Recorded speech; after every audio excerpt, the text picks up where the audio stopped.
500 megawatt का reactor है जो जितना ईंधन इस्तेमाल करता है उससे अधिक ईंधन पैदा करने में सक्षम है। यानी भारत के पास ऐसा न्यूक्लियर रिएक्टर हो गया है जिसे जितने फ्यूल की जरूरत होगी उससे ज्यादा फ्यूल वो बना सकता है। समझ रहे हैं बात को कि मतलब आप जितना उसमें ईंधन डालेंगे उससे ज्यादा एनर्जी वो पैदा करेगा। थर्ड स्टेज में पहुंचने के बाद इस फास्ट ब्रीडर न्यूक्लियर रिएक्टर से भारत को करीब 500 से 700 साल तक मुफ्त बिजली मिल सकेगी। रूस के बाद भारत दुनिया का दूसरा देश बन गया है जिसने फास्ट ब्रीडर तकनीक में महारत हासिल कर ली है। तमिलनाडु के कलपक्कम न्यूक्लियर कॉम्प्लेक्स में भारत ने जो सफलता हासिल की है, एटॉमिक साइंस की भाषा में इसे क्रिटिकलिटी कहते हैं। यह कितनी बड़ी कामयाबी है इसे आप ऐसे समझिए कि एटॉमिक एनर्जी में क्रिटिकलिटी को हासिल करने के लिए दुनिया के बड़े बड़े देशों ने एड़ी चोटी का जोर लगा दिया था, लेकिन सालों तक नतीजा नहीं निकला तो थक कर हार कर बैठ गए। कई देशों ने प्रोजेक्ट बंद कर दिए और वो कौन कौन से देश थे इसके बारे में भी आपको आगे बताऊंगा। लेकिन फिलहाल देखिए कि भारत ने इसे हासिल करने की ऐसी जिद पकड़ ली थी कि भारत न थका न हारा और 40 साल की अथक मेहनत के बाद क्रिटिकलिटी हासिल करके दम लिया। परमाणु विज्ञान की इस बहुत बड़ी सफलता को आसान शब्दों में समझिए कि क्रिटिकलिटी होती क्या और इससे क्या होगा। देखिए, एटॉमिक एनर्जी जो होती है, परमाणु ऊर्जा, उसमें क्रिटिकलिटी के 3 लेवल होते हैं। पहला लेवल जिसे सब क्रिटिकल कहते हैं, इसमें चेन रिएक्शन खुद से नहीं चल पाता, इसे चलाना पड़ता है। यानी आपने उसमें जो है मान लीजिए यूरेनियम डाला और जो चेन रिएक्शन होता है, मतलब एक के बाद एक चीजें उसमें होती चली जाती हैं, वो बार बार आपको फ्यूल डालने की उसके लिए जरूरत पड़ती है। इसको स्टेज 1 कहते हैं, सब क्रिटिकल। यहां आप इसे समझ लीजिए कि न्यूक्लियर रिएक्टर यूरेनियम से चलते हैं। यूरेनियम फ्यूल की तरह इस्तेमाल किया जाता है जिसे तोड़कर बिजली पैदा की जाती है। न्यूक्लियर रिएक्टर में यूरेनियम लगातार टूटते रहते हैं और इसी को चेन रिएक्शन करते हैं, मतलब आया टूटा आया टूटा आया टूटा चलता रहता है, इसी से बिजली बनती है। तो ये सब क्रिटिकल लेवल तो हमने पहले ही अचीव कर लिया। दूसरा लेवल है क्रिटिकल लेवल, जो अब हमने अचीव किया है। इस लेवल में चेन रिएक्शन खुद से होता रहता है और स्थिर होता है, यानी इसमें बार बार फ्यूल डालने की जरूरत नहीं पड़ती, क्योंकि इस लेवल पर रिएक्टर खुद ही फ्यूल बनाने लगता है। इसी लेवल को हमने अब अचीव करके बहुत बड़ी कामयाबी हासिल की है, जिसके लिए 40 साल भारत ने मेहनत की। और तीसरा लेवल वो होता है सुपर क्रिटिकल, यानी चेन रिएक्शन बहुत तेजी से चलने लगता है। अगर काबू नहीं किया गया तो यह कंट्रोल से बाहर होकर बहुत भयानक भी हो सकता है। भारत ने एटॉमिक एनर्जी में दूसरा लेवल यानी क्रिटिकलिटी का लेवल हासिल कर लिया है। इससे होगा यह कि अब भारत के स्वदेशी PFBR यानी प्रोटोटाइप फास्ट ब्रीडर रिएक्टर में चेन रिएक्शन खुद से चलता रहेगा। इससे निकलने वाली एनर्जी भी स्थिर बनी रहेगी। यह वैसे है जैसे मान लीजिए आपने किसी ऐसे स्टॉक में पैसा लगा दिया या ऐसे म्यूचुअल फंड में पैसा लगा दिया, या मान लीजिए आपने जो है FD कर दी, या आपका पैसा तो सुरक्षित है ही, उससे आपको और जो है वो मुनाफा भी होता रहेगा और एक निश्चित रकम मिलती रहेगी। वैसे ही आप इसमें एनर्जी के लिए आपने फ्यूल डाला, बाकी फ्यूल फिर बनता रहेगा और इसमें अपना काम चलता रहेगा। यह कैसे होगा अभी बताऊंगा। सबसे बड़ी बात कि चेन रिएक्शन के लिए रिएक्टर में बार बार यूरेनियम नहीं डालना पड़ेगा। एटॉमिक एनर्जी में क्रिटिकलिटी हासिल करने के बाद ही किसी परमाणु रिएक्टर से बिजली बनाने की प्रक्रिया शुरू होती है। इसलिए भारतीय वैज्ञानिकों के लिए यह बहुत बड़ी सफलता है और इसी के साथ भारत ने परमाणु ऊर्जा के क्षेत्र में आत्मनिर्भरता की तरफ कदम बढ़ा दिया है। आत्मनिर्भरता का मतलब क्या है इस मामले में? बिजली बनाने के लिए जिस तरह का रिएक्टर भारत बना रहा है उसमें यूरेनियम पर निर्भरता अब कम हो जाएगी, क्योंकि अभी भारत को न्यूक्लियर रिएक्टर से बिजली बनाने के लिए दूसरे देशों से पहले यूरेनियम लाना पड़ता है। देखिए, यूरेनियम क्या है जो आप सुन रहे थे ना कि ईरान यूरेनियम संवर्धन कर रहा है। यूरेनियम एक सिल्वर व्हाइट कलर का भारी धातु होता है, मेटल, जो कि रेडियो एक्टिव होता है। इसका इस्तेमाल न्यूक्लियर रिएक्टर में न्यूक्लियर रिएक्शन करने के लिए होता है। इसी न्यूक्लियर रिएक्शन से बिजली बनाई जाती है। कई लोग हथियार बनाते हैं, लेकिन भारत बिजली बना रहा है। भारत के पास यूरेनियम सीमित मात्रा में, ग्लोबल आउटपुट का 2% से भी कम हिस्सा भारत के पास है। भारत अपने यूरेनियम की आवश्यकता का 70% आज की डेट में इंपोर्ट करता है। अब आप सोचिए, जब हम क्रिटिकलिटी का लेवल हासिल कर रहे हैं जहां कम यूरेनियम डालेंगे और वो अपने आप बनता चला जाएगा ईंधन वहां पर, तो भारत को कितना कम इंपोर्ट करना पड़ेगा।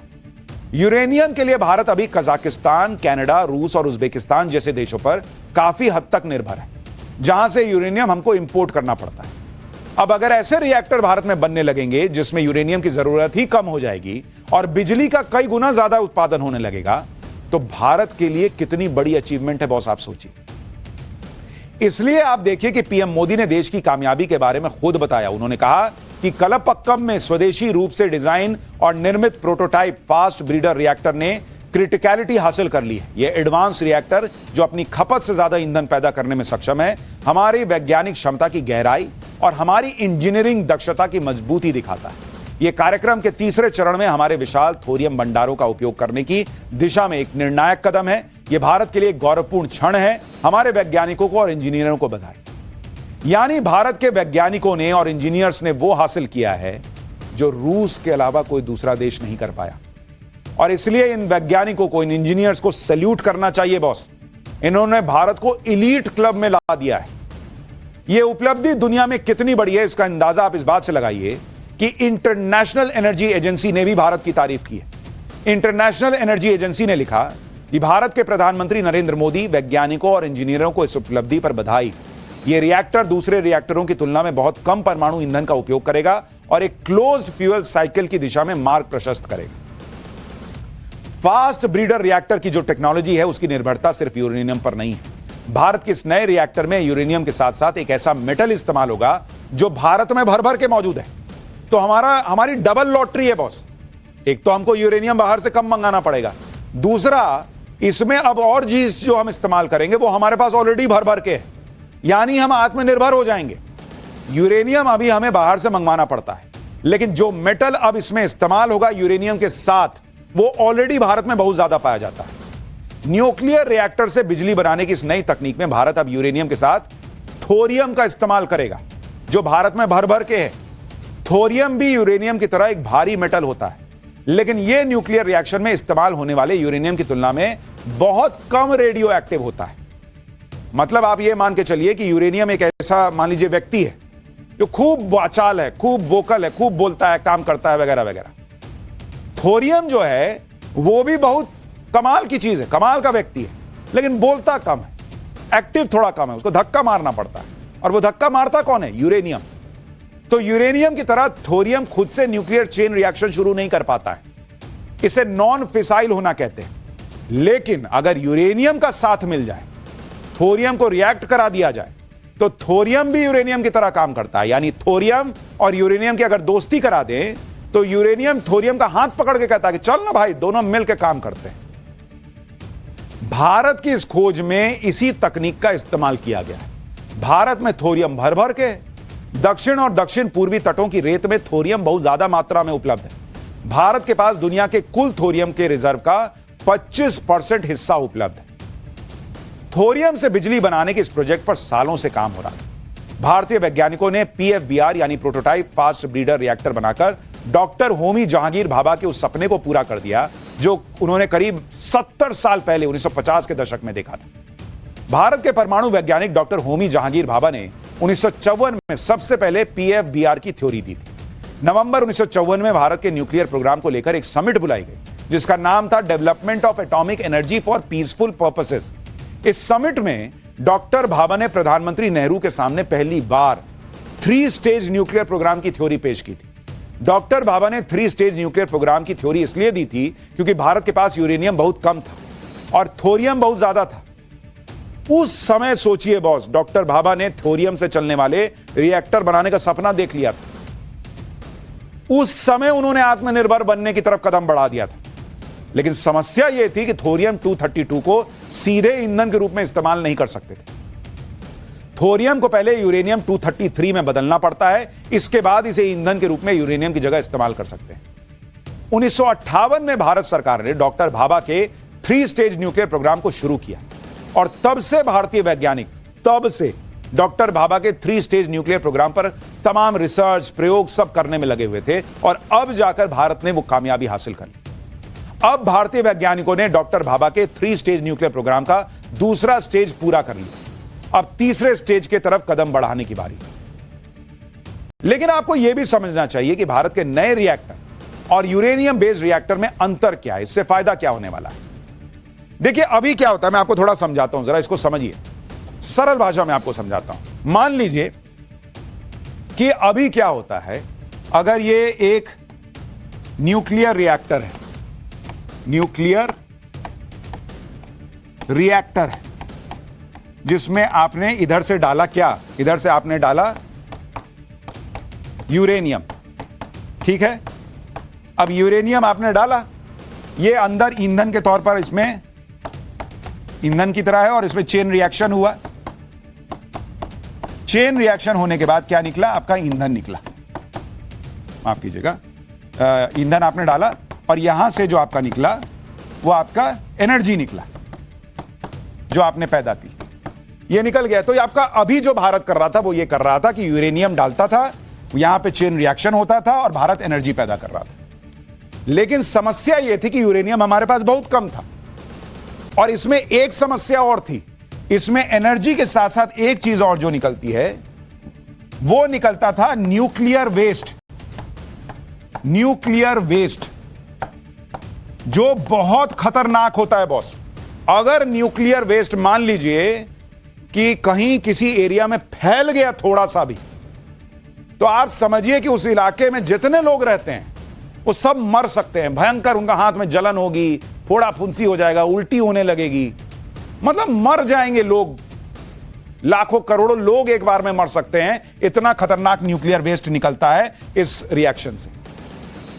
तो उस न्यूक्लियर वेस्ट को आपको बहुत कायदे से उसको जो है ना दबाइए, छुपाइए, जो कहिए उसको, मतलब एक तरीके से रिसाइकल के, मतलब आपको उसको खत्म करना पड़ता है।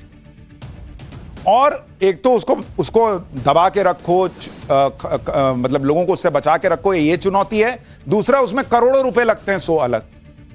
अब भारत ने क्या कर लिया, अब आप देखिए भारत क्या कर रहा है।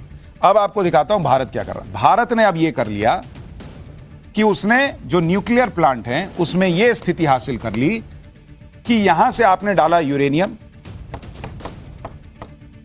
ठीक है, यहां चेन रिएक्शन हो रहा है, ठीक है।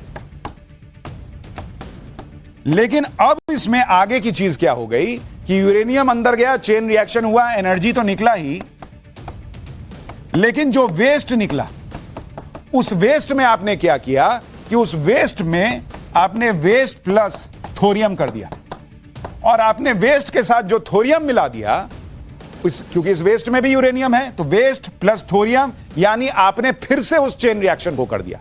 इसको बहुत सरल भाषा में अगर समझाने का प्रयास करूं तो जैसे आप गन्ने का रस निकालते हैं, आपने इधर से गन्ना डाला, एक बार उसका रस निकाला, दूसरी बार उसको बीच से तोड़ा, दूसरी बार यहां डाला, फिर तीसरी बार तोड़ा, यहां पे फिर डाला, फिर से चेन रिएक्शन कराया।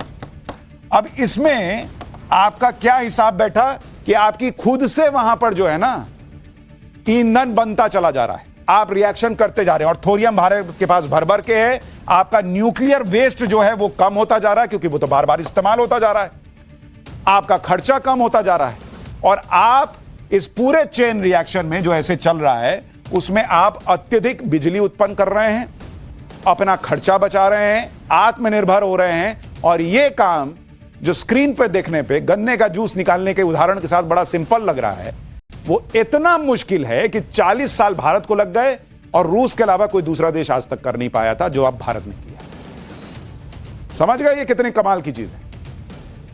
भारत के इस नए रिएक्टर में 3 चरण होंगे। तीनों चरण को पूरा होने पर हम अपने यूरेनियम का इस्तेमाल एक ही रिएक्टर के अंदर लगातार कर पाएंगे और तो और जितना यूरेनियम हम लाएंगे उससे भी ज्यादा यूरेनियम की एनर्जी हमें मिलने लगेगी। मतलब आप जो देख रहे हैं उसमें भारत जो है वो लगातार एनर्जी बनाता चला जाएगा, जो अभी मैं आपको स्क्रीन पर बता रहा हूं। तो ये भारत के लिए बहुत बड़ी खबर है। आप भी सोच रहे होंगे कि थोरियम यूरेनियम को कैसे रिप्लेस कर देगा, यूरेनियम की तरह ही कैसे काम करने लगेगा, भारत की यूरेनियम पर निर्भरता कैसे खत्म हो जाएगी। यूरेनियम एक ज्यादा रेडियो एक्टिव मेटल है, थोरियम भी रेडियो एक्टिव है लेकिन उतना नहीं। जब रिएक्टर में यूरेनियम और थोरियम को साथ डाला जाएगा तो न्यूक्लियर रिएक्शन की एनर्जी से थोरियम यूरेनियम में बदल जाएगा, यानी कुल यूरेनियम की मात्रा बढ़ जाएगी। एक तरह से कहे तो भारत के लिए यह कमाल की चीज हो जाएगी। एक बदमाश बच्चे के साथ कम बदमाश बच्चे को अगर आप रख दें तो बदमाश बच्चे की हाई एनर्जी की वजह से कम बदमाश बच्चा भी ज्यादा जो है वो एक्टिव हो जाता है कई बार, उस तरह से भी आप कह सकते हैं। भारत की उपलब्धि इस मामले में भी बहुत बड़ी है, क्योंकि आप यह भी देखिए कि अमेरिका, फ्रांस, जापान समेत दुनिया के कई विकसित देशों ने अपना अपना फास्ट ब्रीडर रिएक्टर प्रोजेक्ट शुरू किया था और अपने प्रोजेक्ट पर पानी की तरफ पैसा बहाया, लेकिन उनके हाथ कुछ नहीं लगा।